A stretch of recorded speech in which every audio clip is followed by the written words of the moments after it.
এই, তুমি কি নতুন ভাড়াটিয়া? জি আপু, আজকে উঠলাম। কিন্তু আমি তো বাবাকে বারণ করেছিলাম যেন কোনো সিঙ্গেল ছেলেকে বাসা ভাড়া না দেয়। কিন্তু আপু, সিঙ্গেলদের ভাড়া দিলে কি সমস্যা? আমার সিঙ্গেল ছেলেদের উপর কোনো ভরসা নেই। আপু, সবাই একরকম হয় না।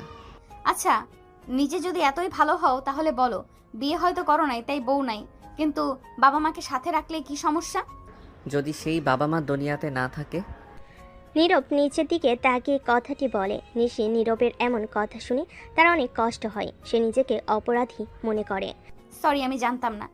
না আপু, কোনো সমস্যা নেই। আচ্ছা, তাহলে তুমি তোমার রুমে যাও। নিশি তখন তার রুমে যায়, কিন্তু তার মাথায় এখনও সেই চিন্তা। তখন নিশি মনে মনে বলে, ছেলেটা দেখতে তো মাশাআল্লাহ, কিন্তু তার দুনিয়ায় আপন বলতে কেউ নেই। ভাবতেই কেমন জানি লাগে। নিশির বাবা তখন সেখানে আসে। তখন তিনি নিশিকে এক জায়গায় দাঁড়িয়ে থাকতে দেখে বলে, কিরে নিশি, কি করছিস এখানে? না বাবা, তেমন কিছু না। আচ্ছা শোন, আমাদের তিনতলার একটা ছেলের কাছে ভাড়া দিয়েছি। আমি প্রথমে ভাড়া দিতে চাইনি, কিন্তু পরে যখন জানতে পারি ছেলেটার কেউ নেই, তখন আমার খুব মায়া হয়, তাই ভাড়াটা দিয়ে দিয়েছি। তুই কিছু মনে করিস না? না বাবা, আমি রাগ করিনি।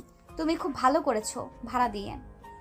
আচ্ছা মা, শোন, শুনলাম ছেলেটা একটা কোম্পানিতে পার্ট টাইম চাকরি করে, তার সাথে পড়াশোনাও করে, তাই ভাবলাম ছেলেটাকে আমার কোম্পানিতে একটা চাকরি দিব। তাহলে তো ভালোই হবে।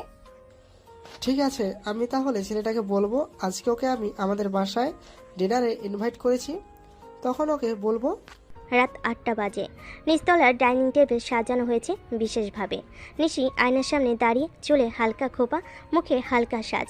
যদিও নিজেই বলেছে আমি খেতে বসবো না, কিন্তু তাও সাজছে। মনের ভেতর অজানা একটা অনুভূতি কাজ করছে। নিশিমা, একটু নিচে যেও তো, ছেলেটা আসবে এখন। ও ও আসবে? হ্যাঁ মা, তোমার আব্বু আজ থেকে ডিনারে দাওয়াত দিয়েছে। নিশি সিঁড়ি বেয়ে নিচে নামে। গেটের সামনে দাঁড়িয়ে নীরব। সাদা শার্ট, কালো ট্রাউজার, হাতে পুরনো একটা ব্যাগ। চেয়ারে শান্ত, চুপচাপ এক ছায়া। দেরি করলে কেন? অফিস থেকে একটু দেরি হলো আপু। এসো ভেতরে। ডাইনিং টেবিলে সবাই বসেছে। ভাত, রোস্ট, ভাজি সব সাজানো। নীরব চুপচাপ খাচ্ছে, যেভাবে তার স্বভাব। খাও বাবা, সংকোচ করো না। ধন্যবাদ আঙ্কেল, খাবার খুবই মজার হয়েছে। আচ্ছা বাবা শোনো, তুমি যদি কিছু মনে না করো, তোমার মতো মেধাবী আমার পরিশ্রমী ছেলেকে আমি আমার কোম্পানিতে দেখতে চাই। চাইলে একটা পার্ট টাইম পজিশনও দিতে পারে। খুব ভালো প্রস্তাব দিয়েছেন আঙ্কেল, আমি কৃতজ্ঞ।